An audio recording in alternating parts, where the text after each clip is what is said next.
Hello viewers, you are highly welcome. In this tutorial, we are going to be solving this simple and nice exponential equation, right? So that we have 2 over 3 to the power of 2x equals 8 over 18. What's the value of x? So now from here, we can have this to be 2 divided by 3 to the power of 2x, the power of x, then equals. I'm going to be reducing this. So now I'm going to look for the highest common factor from of this and this. And you see that if I divide this by 2, I'm going to be having 4. If I divide this by 2, I'm going to be having 9. So it means that we have the highest common factor of this to be 2 here.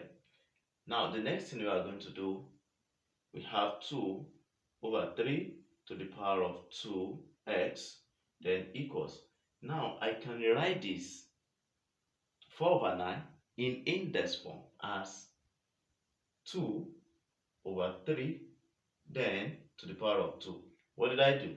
2 to the power of 2 will give us 4. 3 to the power of 2 will later give us what? 9. So when you look at the bases now, they are the same. So which shows that we can equate the powers. 2x equals 2. Then we divide both sides by 2. This we cancel this. Then we have x to be equals 2 divided by 2 will give us 1. So therefore, the value of x we are looking for is 1, right? If you put 1 here, 2 times 1 is going to give us 2. Then 2 raised to power 2 is going to give us 4. 3 raised to power 2 is going to give us 9. Now, you try to reduce this to its lowest form. Then you see that the both equation or the both sides will be satisfied. Right? So thank you so much for watching. Kindly share this to your colleagues. Share, follow our Facebook page for more exciting videos. Bye bye.